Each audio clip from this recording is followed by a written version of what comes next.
Hi there, I'm Clint. Welcome to Swatches Livestream number 43. Sorry for the delay getting started if you're trying to join in live. Apparently, YouTube changed parameters on the backside concerning live streaming. I didn't have any idea, and I was trying to figure out what was going on. But now that we got it situated, it looks like that we have a good connection. No dropped frames, and YouTube says we're receiving information. Okay, well, welcome to the channel. I'm Clint Cearley, artist, illustrator, concept artist, and art educator. The main focus of this particular art live stream is we're going to be looking at the entries for the Wagon Art Challenge. Now, that is from you viewers that are patrons, and you're submitting your images. We'll look at them, talk about what works, what doesn't work, ideas for going forwards. Now, this is a 2-week art challenge. We kicked it off last week with the outline of what to create. And this is the sketch concept submission, the mid-challenge entry. Then next week, we'll be taking a look at the finals that get submitted. Hopefully, the people will be able to take in some of the comments that I make some adjustments to their image to carry it further to a better finish. And we actually have people joining in live. Excellent. Christoph, good to see you. Thanks for joining. Let me know that the chat's working too. That's good. Yeah, there was a default setting that OBS usually uses to contact YouTube, but YouTube changed how the two of them need to communicate with each other. And I had to go find where that other bit of information was and get that plugged in. But I think we're good now. Yeah, we're going to be leaving another minute or two here for people to be joining in live. If you're watching and recording, you might want to scrub along a little bit. But otherwise, if you have a question, feel free to go ahead and drop it in the chat. If you're watching live, make sure you put @Swatches there in the title at the start of your comment so that it gets flagged for me. Now, this episode, I want to go ahead and let you know, it's kind of sponsored by this composition. I got it posted up online today. So for last month, the patrons received the composition chapter. This is a 20-page ebook that I wrote on the subject of composition. I gathered together all of the best kind of composition 101 information that I know, could put that into one document, but where it differs a little bit from other composition material that you might have read or watched in a video is that it's filtered through that of mood, because it is a chapter of the mood book. And how does composition affect mood? How do you convey mood through composition? And if you understand the relationship between the two of those, then really, if you know the mood of your image, it helps determine a lot of the compositional decisions that you make. And it will just kind of tell you where to go. Additionally, it comes along with 20 pages of exercises to do on composition. Now, there's a variety of different kinds of exercises. Some of them is like this, where I give you a brief outline of a scene, and then you are to create a scene following this particular composition pattern. Other ones is you're doing studies from old paintings or maybe even cinematic images, creating book cover designs where you have to allot for space of the text, etc. like that. I'm trying to create exercises that help your brain to approach this from different directions so that you're just more well-rounded that way. Anyway, that is all available out on CubeBrush. So there you go. You can go to cubebrush.co. You can do a search for composition. It's out there. It's 20 bucks and should give you a good crash course in composition and give you some pages to work from. 20 pages of exercises to do. So there we go. Darnell, good to see you. Thanks for joining. Catherine, good to see everybody. Yeah, sorry about the slow start there. Just technical problems. And you might be picking up the sound of rain. So if you hear like a background scratchy noise, it's probably the rain on the ceiling. Yeah.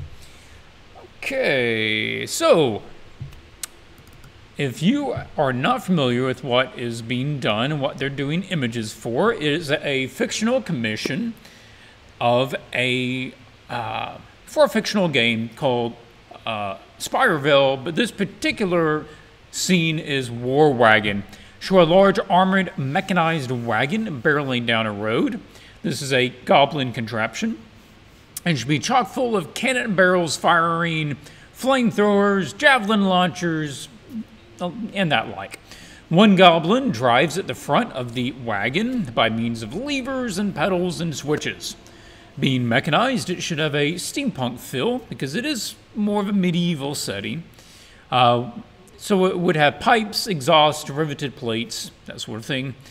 Other goblin heads, hands may be seen. I didn't spell seen right. Other seen, the other way to spell seen. Poking out of windows as they operate the wagon.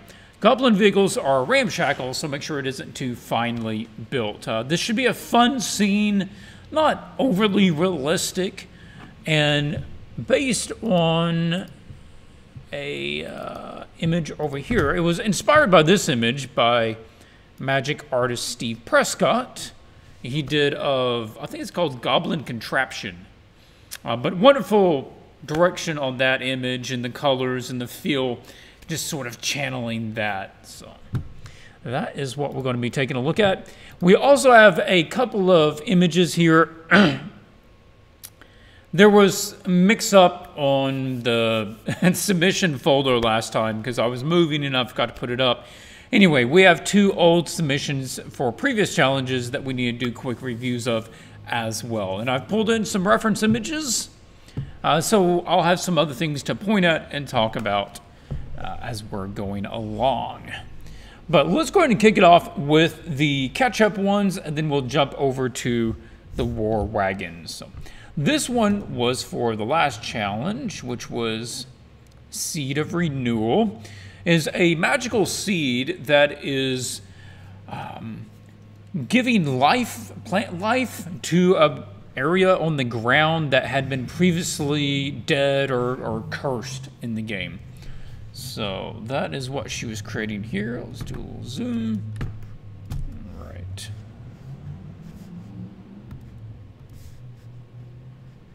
Give me a better brush for that.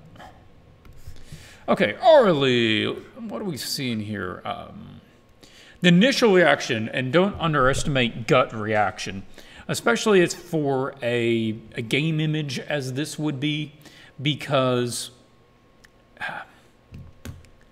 that's usually what players are going to get. Players want to have an immediate emotional reaction to an image, and or be able to instantly understand the gist of what's going on. And you need to be able to capture that and convey whatever that message is very quickly and very simply to the viewer. Now, a classic piece of art, like a old master's painting of some scene, it's not going for that impact most of the time. It is about kind of just observing the scene, taking time to look at all the things that were included. But this is illustration. This is illustration for a particular use, and so that is very important. And I think you really nailed that point well on this one. If I was a player and I was just flipping through and I saw that, I'd immediately get thinking, okay, some sort of magical seed, magic energy coming out of it, plants are spawning because of it. Notes all that. Okay, what was some of the other good decisions? The spirally shapes are really nice. They're fun. They're good visual images. I even have this one down here, all going around like a little spring. And I like the texture on this. Most of them we saw were really, really smooth. This one, it looks like an actual seed, and I appreciate that. So, what would you do to maybe improve it? It feels a bit flat in that most of this main stuff is just along this one horizontal plane, having the largest flower on this side, plus the seed, plus the largest flower on that side. I'd be wondering about adding maybe a bit more depth. Now, you've attempted that some with these foreground ones, but they're more about just compositionally kind of keeping you out of the corner, but they don't add much depth to this scene. So I'd be curious if you had maybe another flower that went, you know, like around, like started in the front and bent around so that it went in behind some of this magic. And so the magic light was going in and around some of the plants on that way. Or maybe there was just another one back here. And at least you're giving a little extra plane to that. Also, this background it's good that it's not as vibrant in color as the foreground. That's a good call. But it's really flat. And I'm curious if it wouldn't be better to just at least give a little more gradation. That's not what I meant to grab.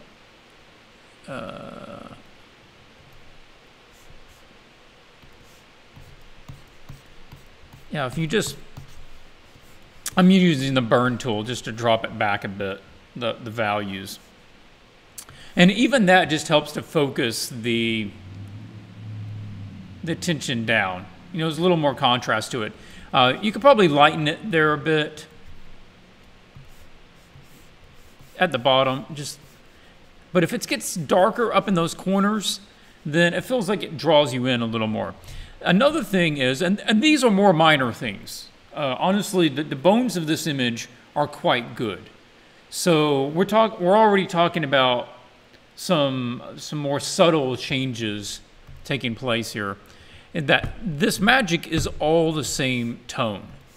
And I would consider trying to make a bit more of a gradient, get a bit more color out of it.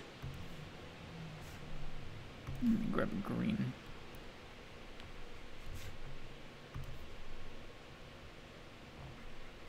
Like, the further it gets away, maybe letting it get a bit darker, a bit more, you know, orange or green or, you know, whatever color. It could even be violet. You've got violet in this. And then the center of it, letting it maybe still a bit lighter, but getting definitely more orange along some of the other area. And that way, this too would have a bit more depth to it, because right now all of it has that same light yellow tone, which sort of flattens it out a bit. So doing that would help push it a bit more. The plants are nice.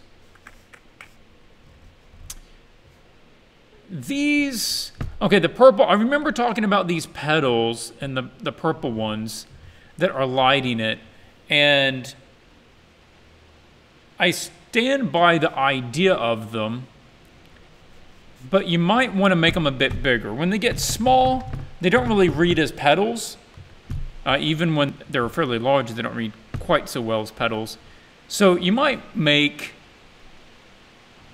fewer of them, but make them bigger and make them a bit more petal-like. Maybe they have like a groove down them, like a petal might have a bend to it, or a particular curl on the end.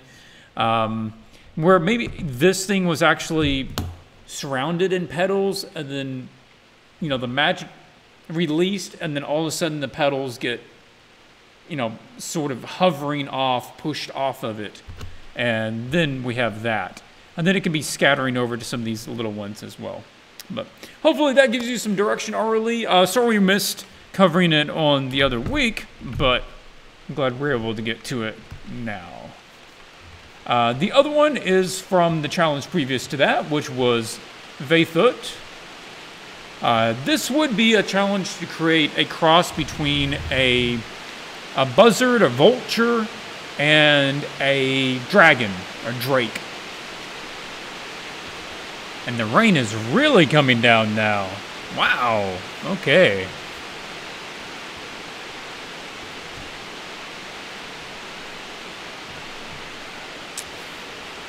All right, we did talk about flow. I remember going a bit over the flow of the body on the original one. Getting this sort of more natural curve. I want to think that it was more wobbly. So that is an improvement. I like the design. The red shows up well. The combination of the Vulture sort of lots of big, thick, wrinkly skin into little scales. Yeah, Catherine, it is pouring.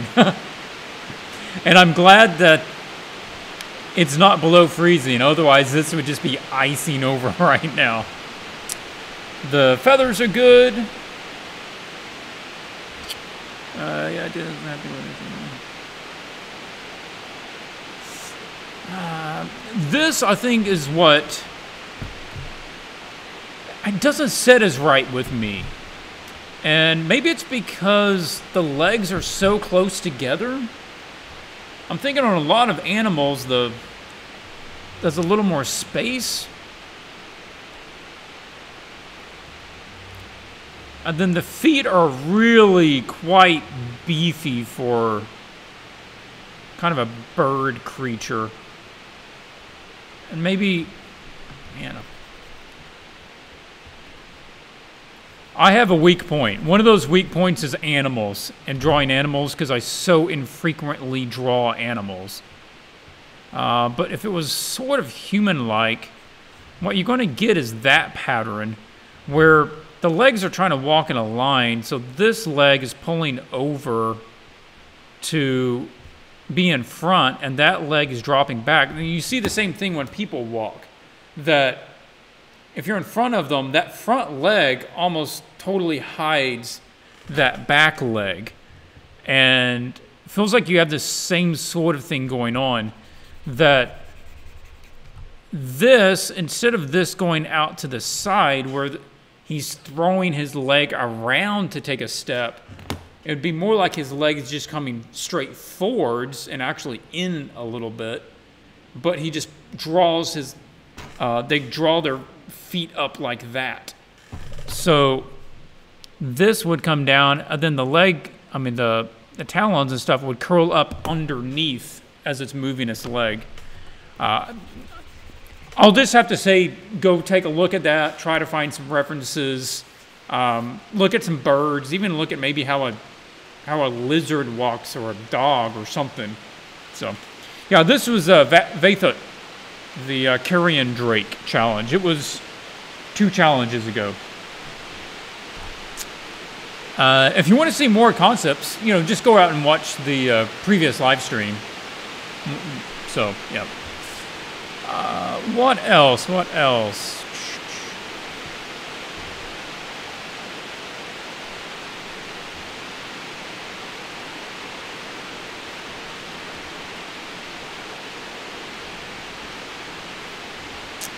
This feels like it could use a little more work. I mean, you really win with the smoky, foggy thing, which they're supposed to be.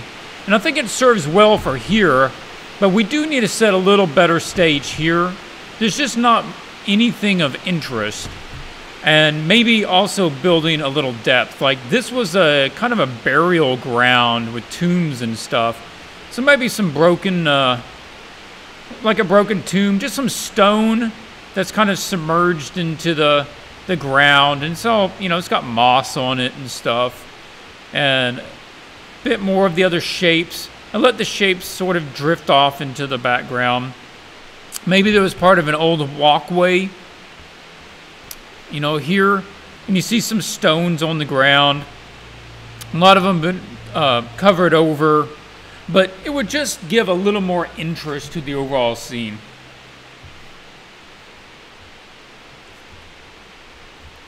Yeah, because I'm right now that it's not adding anything really to the scene. And then we have an interesting kind of rendering style thing going on here, where this is all painted, but yet this all uses lines. So it's like you try to do this pretty realistically, but then that isn't handled realistically. And I don't know, I feel like maybe there's a little conflict of styles there. Because if you're going to do this realistically, then you would need to approach it, you know, try to take out the lines. We're going to be working more in tones, and you're going to have to handle things like, you know, you're going to get some light, you know, coming through this a little bit, because these would be really thin. But if you're just going to be doing it line with some color, then that's a different beast. So, yeah, I mean, you can do this. I mean, you can do the environment and just do it with line. And there's, you know, there's nothing wrong with that. It actually would be a bit more consistent. You'd be able to come up with some really cool shapes, you know, in this, and you can maybe let it go back a little bit, or at least draw in some plants and some rocks or something, so that there's a better bridge between the two styles. I do feel like the wings maybe could use a bit more love. Like the spinal pieces, I want to say the spinal pieces, I'm not sure what they are. I guess they're actually like fingers, right?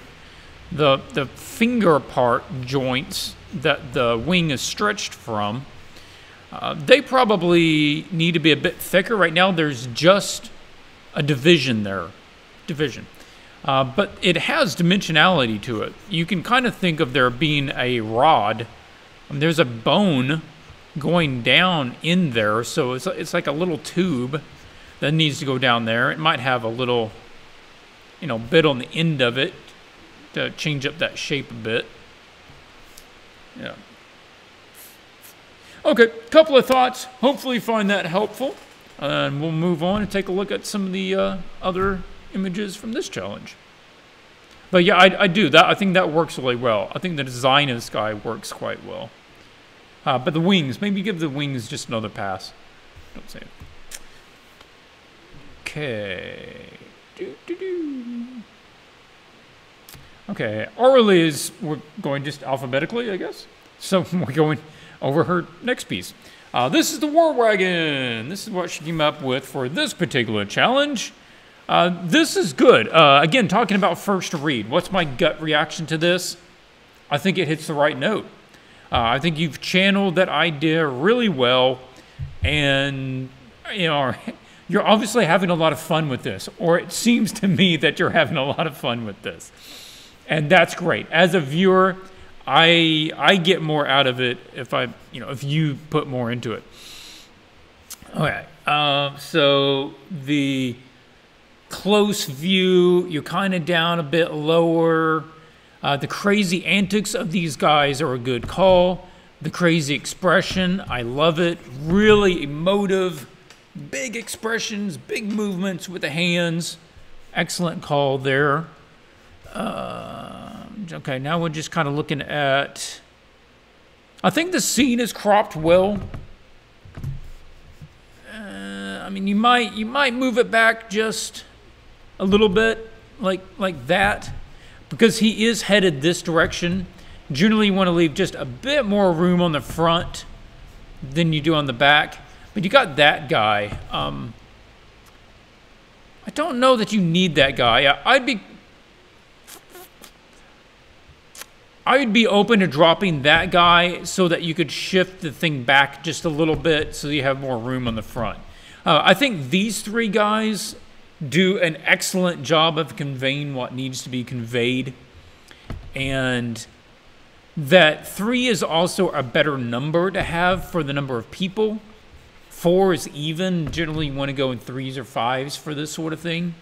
So, man, I mean, if it was me, I probably would. Okay, the big cannon, riding the cannon, lighting.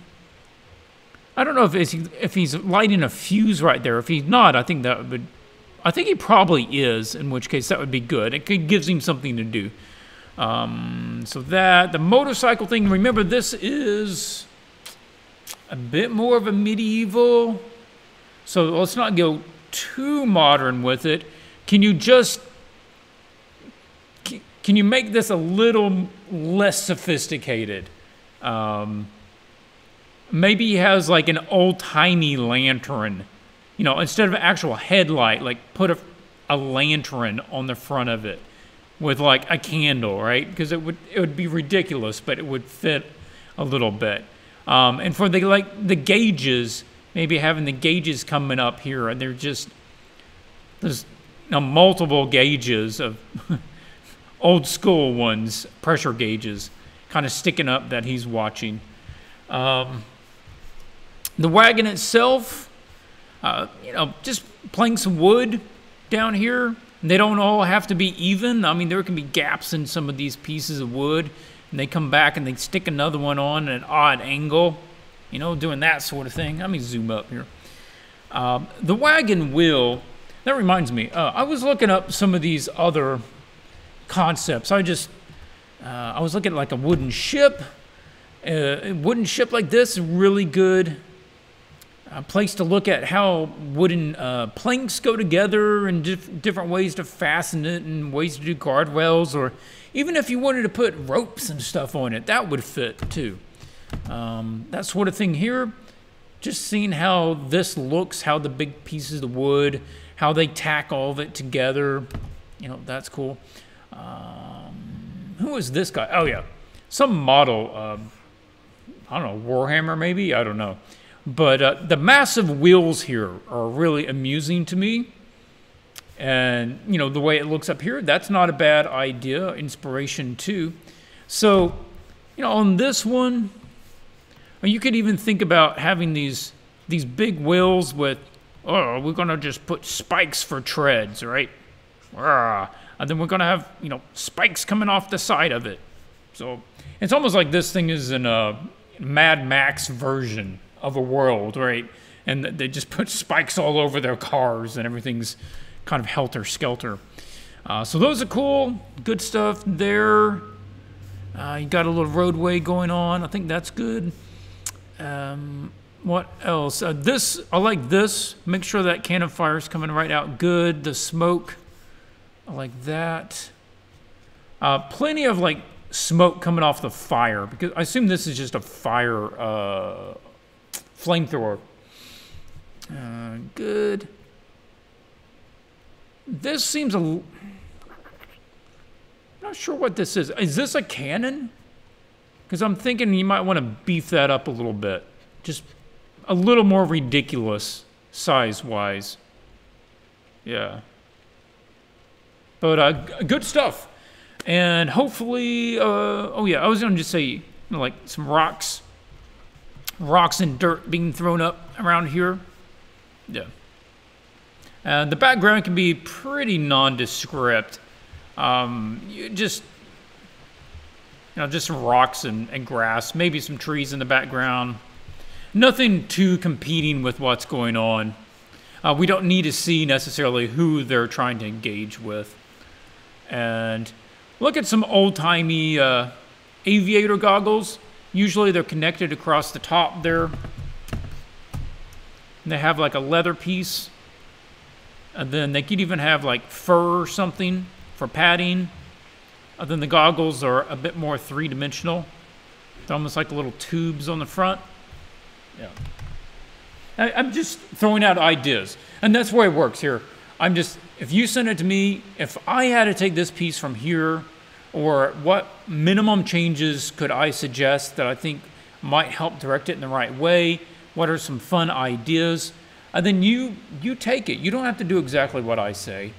And if you come up with something better, then you do it. If there's something else that you're like, oh, I think this would just be more fun, it's more my style, then go your style. All right? So, great having you enter another one. Excellent entry again. And who else have we got in here? Mamet. Kina, Artistic Spectrum. Hey, thanks for joining the live stream. We got 26 people in here right now. Cool beans. Just seeing if I missed anything. All it is that committed. Oh yeah, I forgot to mention, the challenges are open to all the patrons at the $10 level or higher over on Patreon. The YouTube channel really doesn't support itself at all. So I'm trying to use Patreon a little bit to help support the channel, so that's why that's in play. But as soon as you become a patron, you're welcome to join in the challenges. So if you want to even jump in the challenge at this point to submit something in for the final next week, you don't have to submit something in this time. You don't have to start at the beginning. You can jump in at any point. So next up is Christoph. Great, Christoph. Okay. I like the feel of the machine. It almost makes me feel a little, it's like a Mad Max version of Jules Verne, the Nautilus or something. This guy is confusing me. I'm not sure what's going on with this guy. And I think some of it has to do with everything's the same tone and like the same color. So like I get the head, the helmet, crazy hair, like a mustache. And then I lose what's the machine and what's him. So yeah, I'm going to suggest that you need to go back and reconsider how that's working. And well, so let's back off from this machine a little bit. Let's see this thing in action. I feel like we're so close up to this that we're not getting the real sense of the scene going on here. And we should have a bit of scene around the vehicle so that we understand what's going on. Yeah, I mean, I'm gonna guess this is the front because there's a bunch of headlights of some kind. In which case, you know, maybe he has a place that he sets up here, and he's got his, you know, driving apparatus up here, and we get this whole thing, and we make it, you know, that big. And then we actually have some room to see a bit of ground and smoke, and we can see, you know, cannon fire coming out of the cannons, and I don't know what that is, but we can see whatever that thing is. We can see more smoke coming out. Yeah, so let's just back up a little bit and then reconsider what this guy's doing. He should be driving this thing, and I'm not getting that impression right now. But the really big plates of metal, that's fine. But let's leave a little bit, like, that can be a nice big plate of metal. Then have some boards sticking through, and boards with some gaps in them. Again, this is not a manufactured thing. This is, they got a bunch of scraps together, and they just piled it on top of each other and ended up making this crazy thing. So a little less refined, a little more wood maybe showing through. It's not a tank, it's a wagon that just has armor on it. So, okay. Next up is Clint. Mr. Lockwood. Mr. Lockwood, what do we have? Okay, this is an excellent choice as far as how to view the scene coming at you. It's a classic way of arranging the scene. And I think it's a good first pass as far as getting the idea across of what this thing is and the emotion that you're trying to go for. Now we really need to ramp it up. All right, we need to go a bit more ridiculous. I know in a lot of my stuff for the challenges here, we are going over how to make it more realistic and what would make sense intellectually. Let's break it down. You know, that's the way that I normally approach things. This one is this one's different, and it's one of the reasons that I chose it as a challenge, because it is more ridiculous. And it doesn't necessarily have to make sense. We don't have to understand how this vehicle actually works. We just have to assume that it kind of does somehow with pipes and stuff. So on this one, where can we go from here? What can we do? You know, this guy's looking a bit bit human in the face. I think this guy looks a bit better, you know, with like the really big nose helps to sell it. Big goofy ears. The up ears tend to have a bit more of an elfin thing, in my opinion. So you might try more of the side ears when they go off that direction.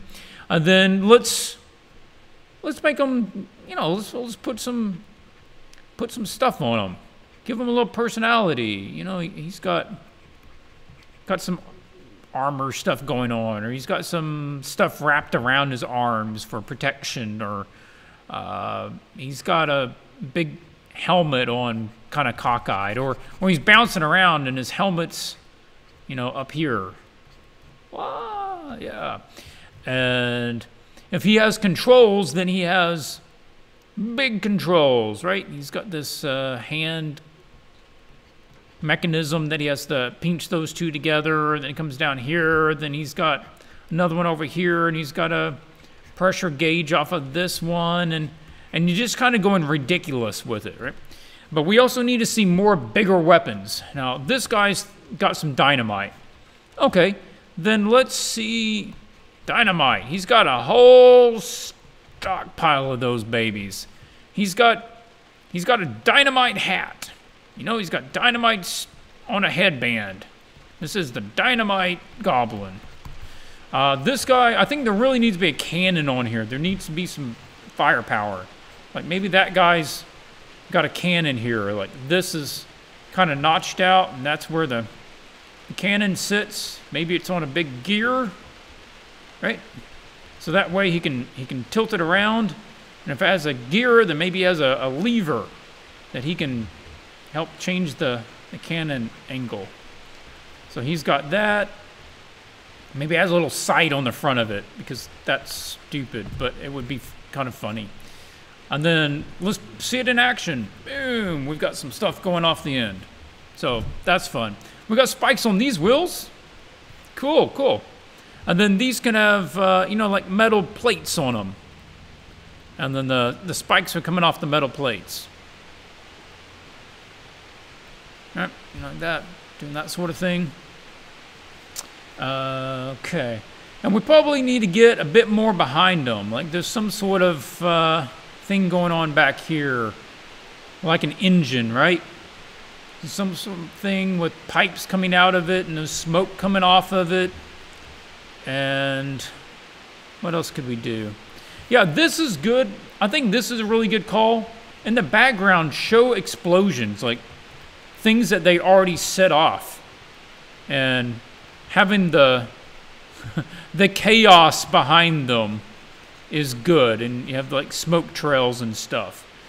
That's good.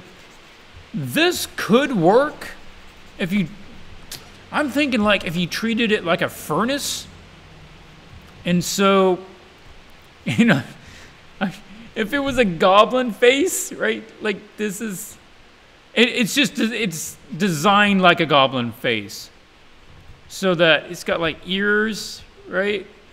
If it was me, okay, this is just me to having fun, but if I had like metal things coming out here, and this was like a fire inside of this, and it's glowing red hot, because this is furnace, and then he has like smoke coming out of the ear things on the front of it, and the eyes are glowing red. That would be hilarious, and that would be right in line with what we're going on here with. It's crazy contraption, but it's a lot of fun. So, Clint, it's a really good, this is like the template that you could work off of and do all kinds of fun things. Welcome to use those ideas. Welcome to, you know, let them inspire you to something even better. So, looking forward to see what you do with it. Oh, I will say that same thing we saw on the other one, 3. I think the 3 is a good choice. I like his action. I like him throwing. But we could probably find a better choice for the pose. Like, can we get this guy where he's way back, you know, like really action, or he's just thrown it, like his arm is really extended. Take a look in, take a look into comics. Like, I looked it up the other day. It was on how to draw someone throwing a punch. Look for a little tutorial on how, because that's essentially the same thing you want to do, but he instead of throwing something, I mean, instead of punching someone, he's throwing something. But you're still trying to get a lot of really good action out of it. All right, so there we go. Okay.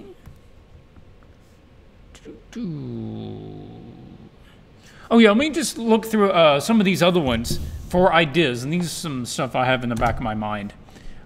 This, even if you have a larger one, having the cannon sticking out like this with the little porthole, and they could have like a chain so that they can, you know, on the inside, they can pull the little chain and the porthole comes up and they stick the cannon out, and you might be able to see some light back in there. Maybe they have, you know, some lanterns lit or something. But it would be a nice thing to incorporate. There's another one over here that has a bit of this design on it, so that's where I grabbed that. But even if you're just looking at planks and weathered wood and how to get that feel, then that should, you know, help you out. Just looking at some wooden ships. Yeah, already tried to design it as a goblin face furnace, using the spikes and pieces to make the ears. Yeah, you're right. That's a cool idea, man. I'd say run with it. And you could do lots of funny things with how you try to make that. And I'd say that it's probably worth your time too. It would be a nice selling point to it. This it just came up under War Wagon when I typed it. So this is probably a bit more industrial and tank-like than what we're looking for. But you could certainly grab some ideas. Even these wheels, like an old metal wheel, instead of just the wooden ones, would be good. Call this sort of thing the train sort of smokestack. That's a good idea. This one is really cool.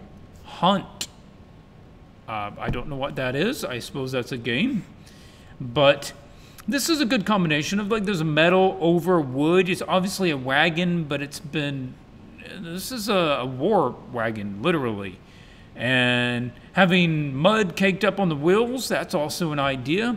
And stuff like this, just how the piece goes out that the guy's setting on. Maybe they have ropes tying stuff down, you know, that sort of thing. Gatling gun sticking out, that could work as well.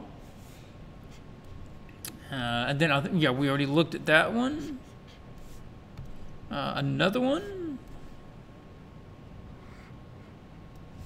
So, you know, something like that, that would be a shape that you could easily use. Stick some cannon barrels out of it. It's not a good angle. I mean, this is a very dull angle. But the shape of this vehicle could work well. And then you could put armor plates and all kinds of stuff on top of it. And you could put steam stacks coming out of the back of it. But that would be a good framework to work off of also. And it's a bit more interesting than just the regular box. It actually has a, you know, pushed out on the sides. So that's cool. All right. And just the ridiculous cannon. Yeah. So it's a cartoony version of a cannon. All right. Next, Jonathan. Oh, yeah. We were doing the 3D. You went back to the 3D. I think you're doing well with it, man. Coming from someone who doesn't know 3D. But even through it, I'm getting a good sense of motion and crazy action. So you got, like here, using the more interesting shapes and forms to build this thing. I like it. The whole thing getting jostled around, these guys flying everywhere, that can work. I assume you're going to go in and like light some of these off. This is another one that would be great if you had big explosions in the background.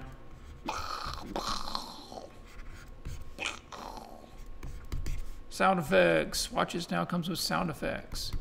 Shrapnel flying in the air, dirt being thrown up. Not just from the wheels, but like dirt being thrown up by an explosion. So you've got that going on. Boom, boom. All that would be really nice. And as far as some other stuff going on here, but I think we need another dude or two. This isn't a one-man operation, so we got this big catapult thing, and it's got a great amount of energy in that, so I'm enjoying that. But well, I'm assuming this is going down to some sort of pulley thing, and dude, it's like a ship's wheel. Why can I not think of what that's called? Where you steer the ship with the wheel with the hand things on it. I feel like an idiot. I can't remember what they're called. But like stick one of those on there, and then you have a goblin turning this thing, and you know he's putting everything he has into it. So he's yanking back on this thing, right? He's trying to pull back on it. Oh, he's got, you know, one foot pushed up against that pipe there. The other foot's on the ground, and he's just yanking this back as far as he can. Something like that. For this is a little dull, a little plain. So, you know, let's see what we can do with it. One of the things I would consider is chopping off the front of it across some of those and bring up the instrumentation, right? So let's have some of those pressure gauges and levers and that sort of thing coming up in here. And maybe some of this is a different material. You probably get to doing that later, but maybe it's some sort of lattice work of metal across the front of it. Maybe it has holes in some of it. Like if he's actually fighting somebody, maybe it's got holes. Just to add a bit more interest to it, and it's not going to be quite so flat. Remember that when you get into actually doing some painting over this, we need to skew some of it. Because 3D Model wants to make sure everything is perfectly aligned. So all of this is perfectly perpendicular.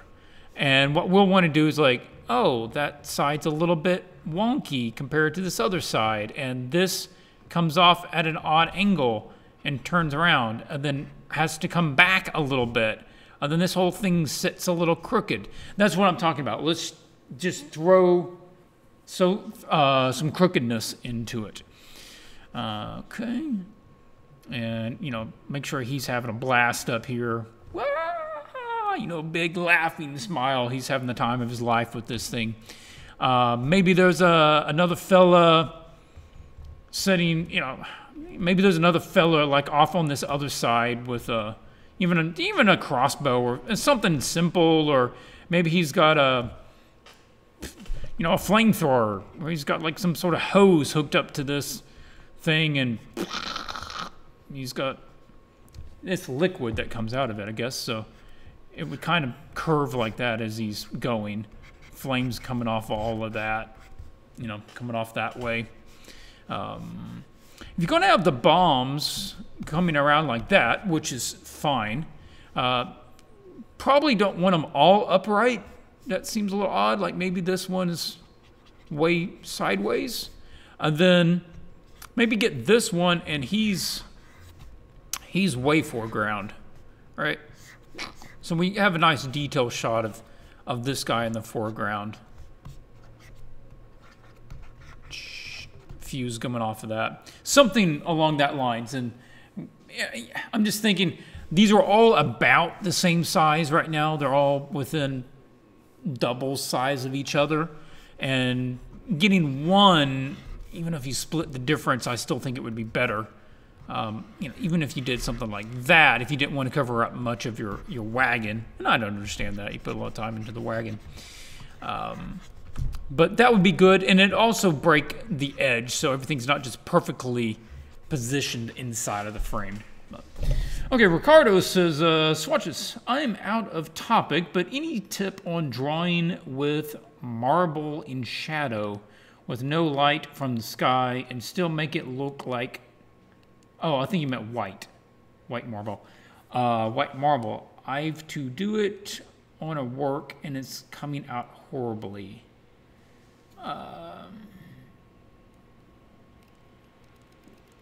Any tips on drawing white marble in a shadow?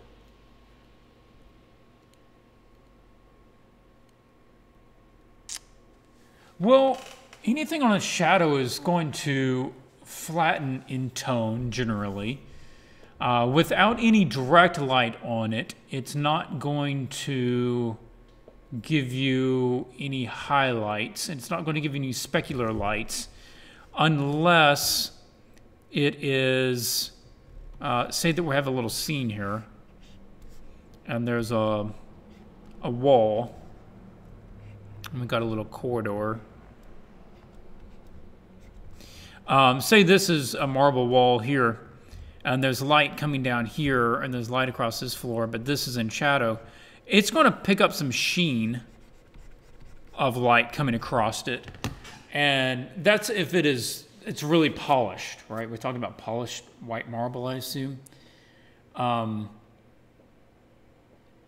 You might look up. Yeah, if you're not catching it at an angle, like you have to be seeing it at a very acute angle to get a sheen off of it. If you're not, then you're not going to get much of a sheen at all. And as far as how to get a marble look, I would consider going out and looking at painting tutorials about how to paint marble texture on walls. And there's people that do that. It's how to create fake textures in painting walls. And they've done a good job of breaking down what makes marble look like marble. And I'd recommend going and taking a look at that. Of course, it should be easy to find marble references. I know that at least here in the U.S., they use marble in a lot of the governmental buildings. And so you might check on that. I think the Library of Congress has a nice marble front to the entrance. And you could probably reference that. So anyway, handful of ideas. Maybe one of them helps you out a little bit. Okay. Marco. Marco's is sideways. Okay, well, we're going to just rotate Marco's then. There we go. A steer. No, it's, man, it's called something. Yeah, it's a steering wheel. It's, that's a car. Steering wheel's on a car. The helm. Maybe they call it the helm? Oh, anyway, I don't have time to think about it right now. Okay, this... I like the idea that it's being drawn by a big ogre dude.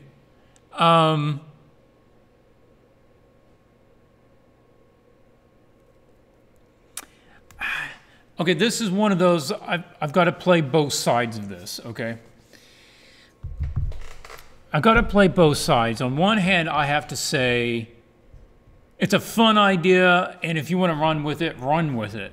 On the other side, I have to say, that doesn't fill the challenge. Because it is supposed to be mechanized and not being drawn by anything. Not being pulled by anything. It uses its own power to push itself.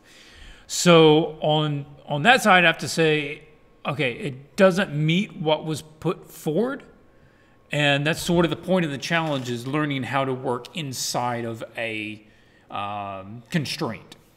But if this is something that you want to do and you recognize that it's not filling the challenge, then do it. All right? If it inspired you to do something you really want to do, go for it. Okay. Now, if you want to go this direction, how can we do it and do it even better? We can find a better pose for him. we want to get him really lunging forwards, right? Again, taking a look at how to draw somebody running like in comic books. And, you know, you put somebody at a big angle, and this is also one of those things that you don't necessarily even have to show the person touching the ground. Like, they can just be...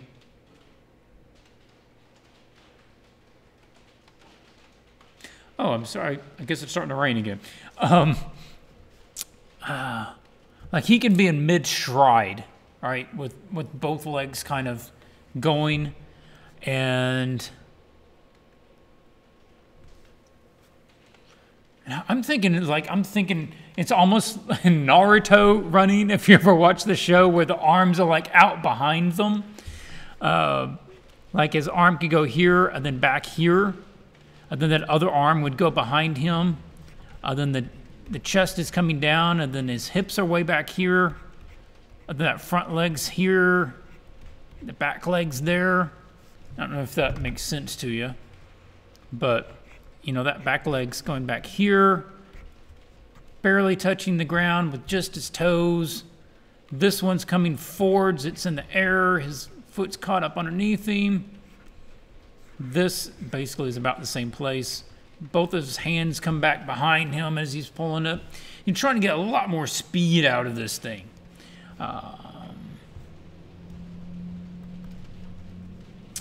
Having this, okay, we kind of made you made his upper body massive, but then made his neck relatively small. So let's assume that his neck is really big, and then we can put a massive thing around him, right? And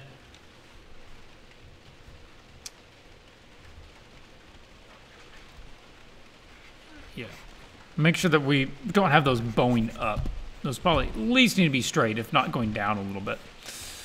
Okay. I think we're losing a lot of visual real estate to this guy, and it really should be about this thing.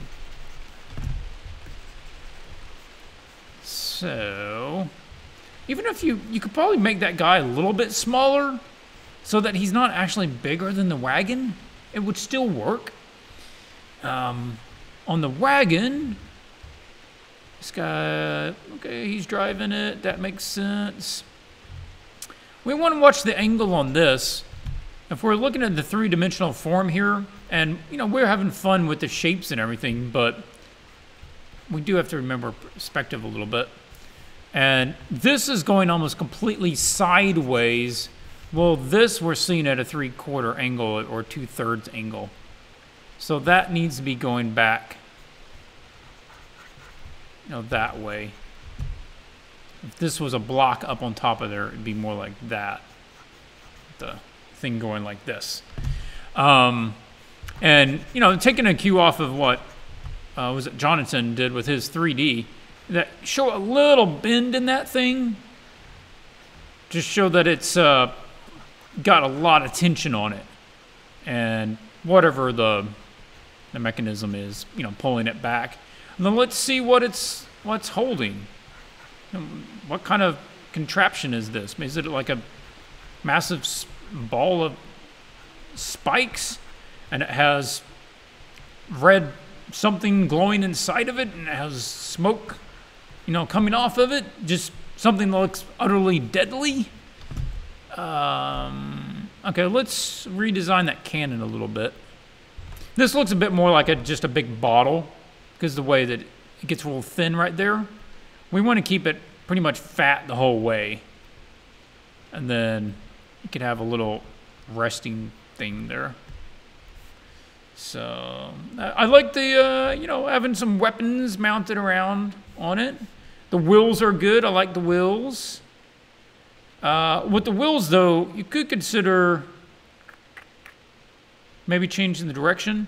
It's a bit more aggressive if the point goes, and this is a really small thing, all right? I'm just trying to mention things that I haven't mentioned before.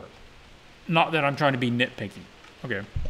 So if you did them this way, maybe they wouldn't actually make more sense as far as treads, but it would be more aggressive looking to do it that way.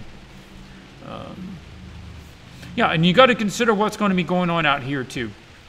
All right, so little block in for the environment, and that's entirely up to you because I did not specify that. So, Jonathan says, "Thank you very much for ideas. Great as always." You're welcome, man. Thanks for submitting. Mamet. Okay. I got a rough sketch and some quick values just to block in stuff. Pull up a little bit.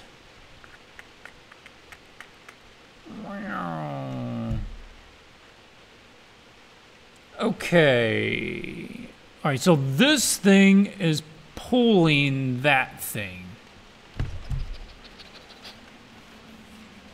Steven, welcome. Simon, thanks for joining, man. And, all right, I'm just trying to make sure that I'm understanding all that. You got a little snail is watching it. I love it. This is, I don't know what this is. I'm almost feeling like these are funny rock towers. And I think that's great. I think that would fit this sort of thing well. Just these wobbly rock towers in the background, like they're out in some deserty location. I mean, you could even have big ones that are just kind of half seen, really light in the background, just again to add a bit more depth. So, but about the main attraction here. These are at such different angles, I can't hardly see how this thing would not be just absolutely smashed to pieces once it comes down to the ground.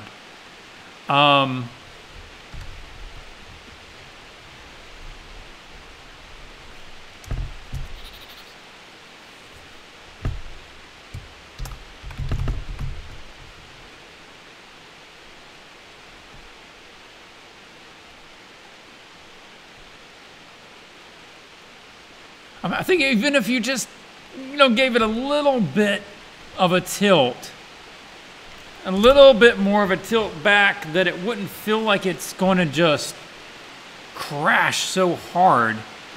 But yeah, it is a concern of mine, which is kind of a shame because I like its overall design. It's quite a ways from a wagon, but I still think it fulfills the idea of the thing. And that's good. Now on this one, some of this is really quite rough. And I'm trying to make sure I'm understanding what I'm seeing here.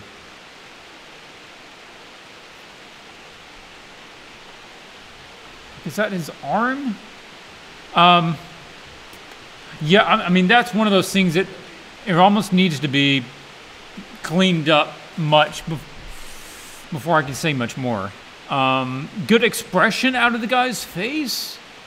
So that's good. I think you have the right idea for this. About the only thing I can think of is if maybe the ground did a bit more of that so that it doesn't feel like he's so far off the ground that when he's not just going to splatter, but that they just went up over a rise, right? And then we need to see a bit more action from the thing itself. Not that it's just driving around, but let's have cannon fire. This thing is in the middle of putting out the hurt. Boom, boom. We've got lights and stuff flying all out of this thing. Maybe this thing's giving off smoke. Oops. Smoke, pouring out of the back of this. This thing's got fire coming off of it. But then also important is that I was hoping that is a rocket vehicle and its arms hugging the rocket. Yeah, I think, I was on line with that. But the two of these feel pretty disconnected. And we would need to have a good, big chain connecting these things, and we want to be able to use that to show the movement this thing just made and why that thing is in the position it is. So, big chain links going back to that thing. So we got the idea that this one is pulling that one. And then maybe we have another goblin back here, like, "Rarg!" And he's got a mohawk, because mohawks are cool in goblins. And big noses. So you've got these guys back here, they're just having the time of their life. But if you are open to adjusting things, I think that you kind of need to tilt this thing down a bit. Having this guy pulling that thing is fine. Make sure that they're tethered really well so it makes sense.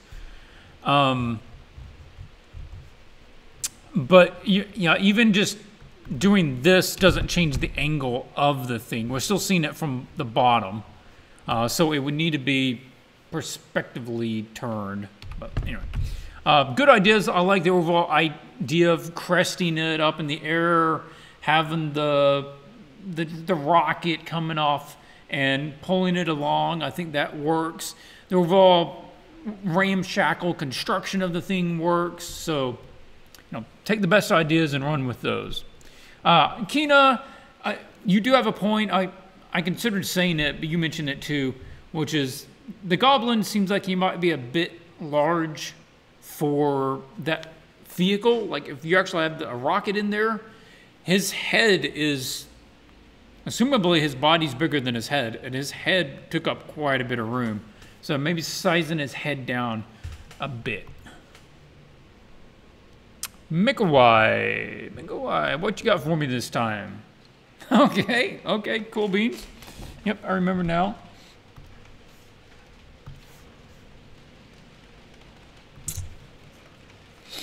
Okay, this is the one that made me think, oh, you're going with a really boat-centric idea. So you might consider borrowing more into that, leaning into that idea, because I think it could really work. And it's something, look at these sort of shapes and what's going on here.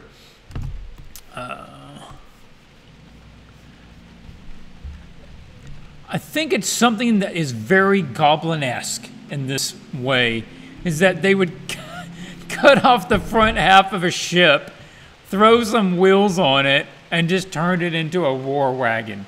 So yeah, make the front of this thing a ship. And then it gives the big stern up here. Bow. Stern is the back. Bow is the front. Not been on many ships in my life.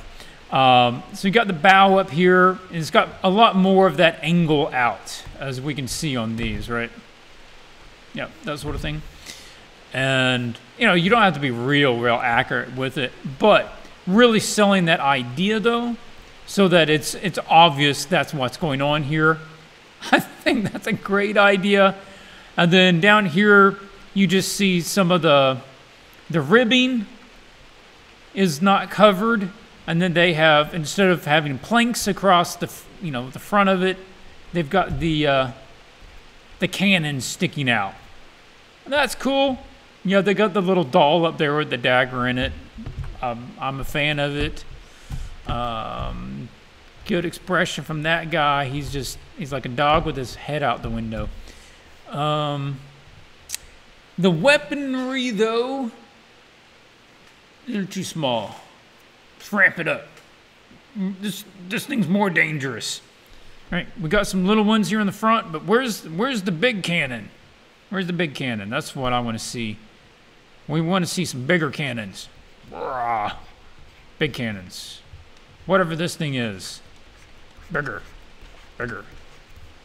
Crossbow. Can we make the crossbow bigger? You know, let's step it up. He's got lots of arrows. He's ready to shoot stuff for days. Yeah. And this thing's got pipes and exhaust. There's all kinds of stuff back here. Yeah. Coming out. The wheels. This is another one where, you know, throw some spikes along this thing. Cool. You got, a couple metal plates here, kind of going different ways. Got the wooden planks in there. They've got nails all over them, holding there together. I just want to see, like, this thing is loaded down with more weapons and stuff. Throw another trebuchet on this thing.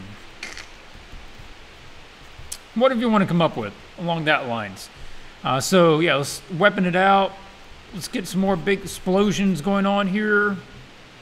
Keep absolutely grabbing that.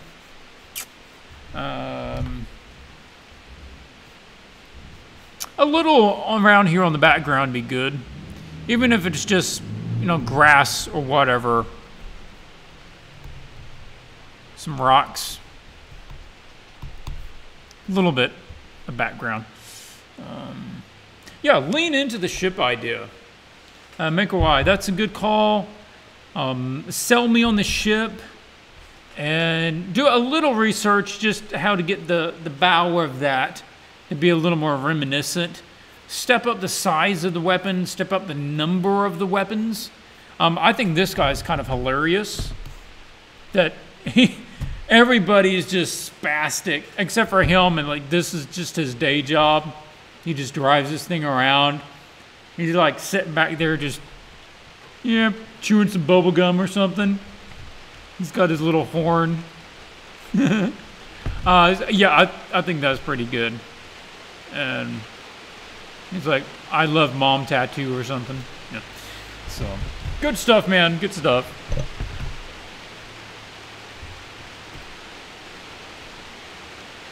And we haven't had that many entries for this particular one, so we're actually going to be ending sooner. This is the last one already.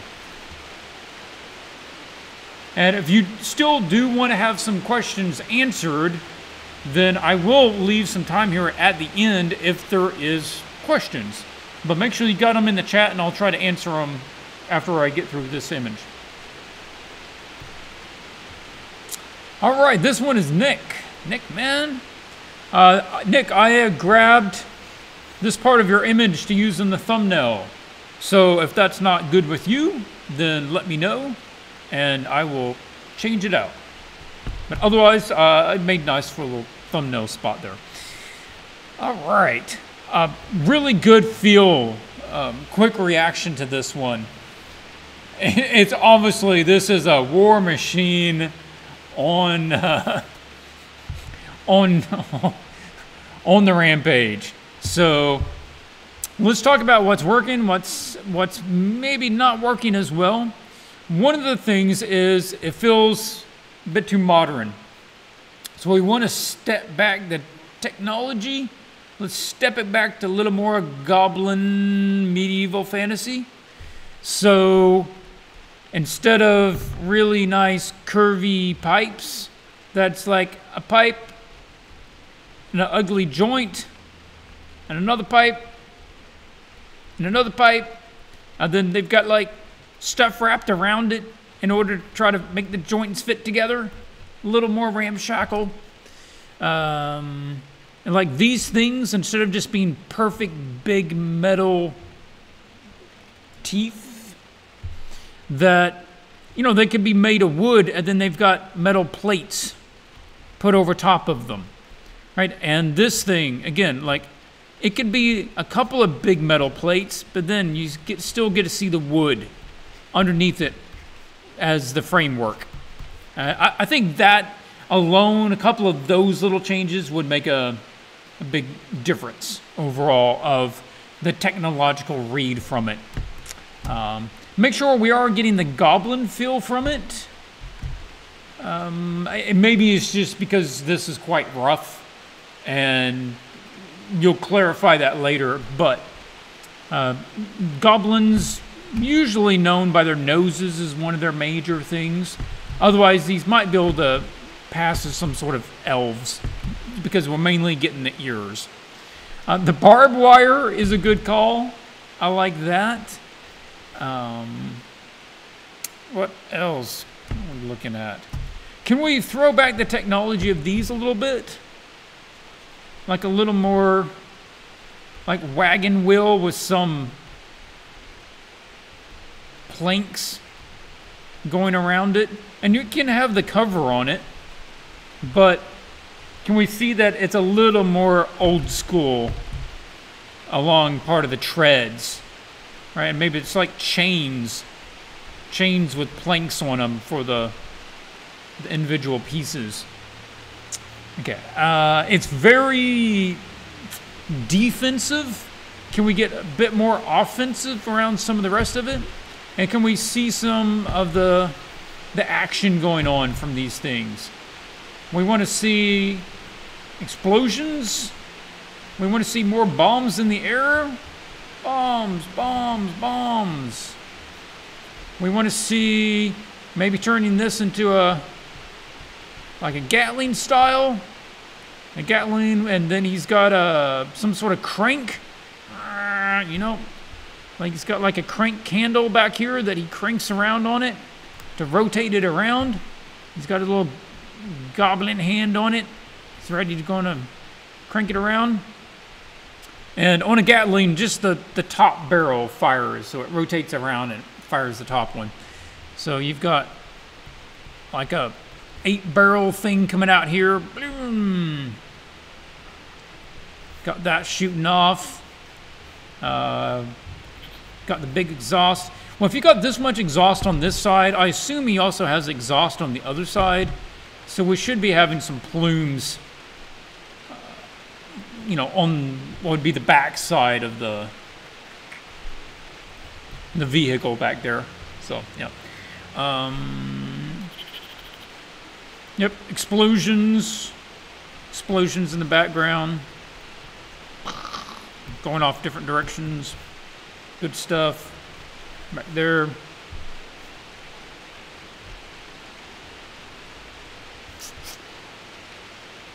No, this I think would be a good. This is again a very modern sort of look to it. If instead you had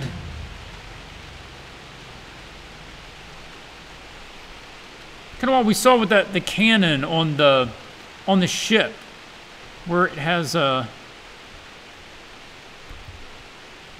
little door, you know, that can open, and he can seal it off, and so he just looks out of this little window that he can open up. Again, a little more old school. Yeah, you've got the metal planks. Some of it's just like wood. Some of it's got planks on it. Or in the Middle Ages, you can look at a portcullis, where the metal gate that would come down and close off a castle entrance. That instead of, you know, having glass or along that lines, that essentially you could have a portcullis, quite a crisscrossing going on, and those guys are interwoven so that you would have, like, this one would go over that one, and then it would go under that one, and it would go over that one, and, you know, then the next one would be vice versa, and then it would go over this one. And it gives it really, really good strength because they're literally interwoven. And then on each intersection, they would put a little rivet. And And then anybody, you know, any of you guys could use something like that, and that would be a really nice kind of reinforcement to a window so they could look out of it. But they don't have glass, so yeah. There you go. That would be some ideas there. I think the framework, again, this is another one. The frame of this thing works really well. So let's just, for this particular image, back it off of the bit more modern shapes. Or no, modern manufacturing, but keep the same shapes. So I think the overall design of this thing, the two big exhaust pipes going out, I love that. I think this is very goblin-like with the giant teeth here. Now, I will mention this one, though. This seems like it doesn't maybe quite fit as well. And I almost want to see it either just being a big point, or there's essentially teeth here on the bottom that curve up. Just because visually it would look kind of interesting. Or you could do it like a train, where it's a grate, heavy duty grate, like on the front of a train. And that would also work too if you didn't want a solid plate on there. But yeah. All right, that is it for the images of this challenge. Again, if you want to enter this challenge, you're a patron, or you want to become a patron and you want to enter this challenge for the final next week, then feel free, man. Yeah. Any questions here? Mamet says, have you ever tried gouache? Since I remember you studied traditional painting, I'm having trouble with it. Any tips on that? Yes, I have tried gouache. I picked up some for a little travel paint kit. And yeah, that's not the easiest paint to get used to. It really is a cross between working in acrylics and working in watercolor, because you can treat them transparently and you can treat them opaquely. Where I would go, and I have gone, is look at the guy that did Donatopia, James Gurney. James Gurney has some videos on his YouTube channel and on his Instagram. Well, go to his YouTube channel. They have slightly longer ones out there. And watch how he goes through the process of painting things in gouache.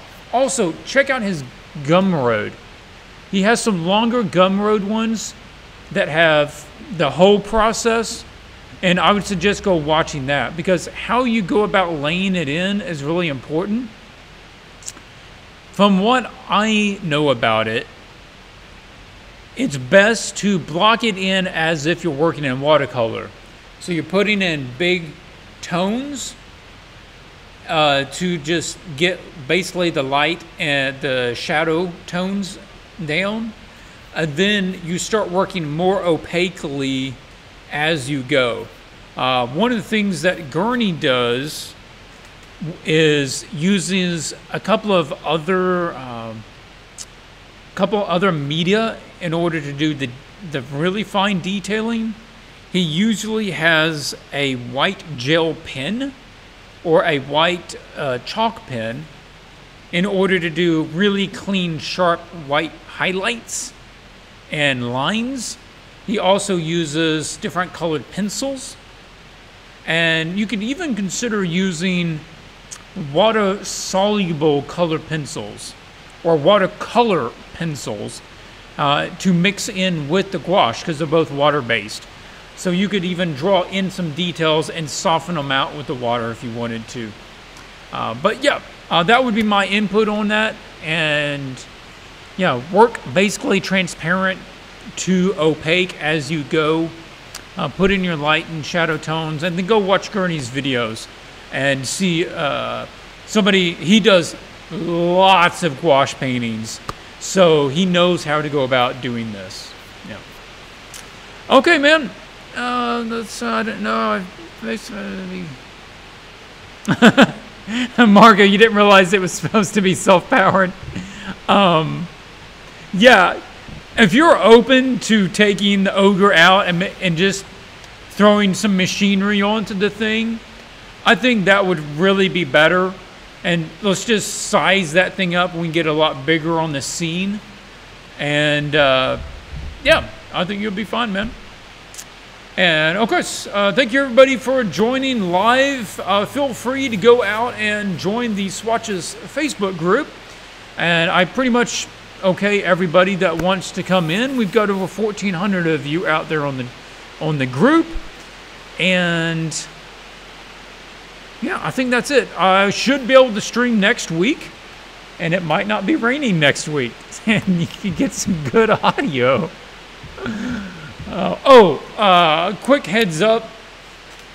I'm not very far along on this. I apologize, but the next reward coming out for Patreon, I'm taking a break, one break from the mood book, okay? I've been working on the mood book since February is what we've been doing every month or every time for Patreon.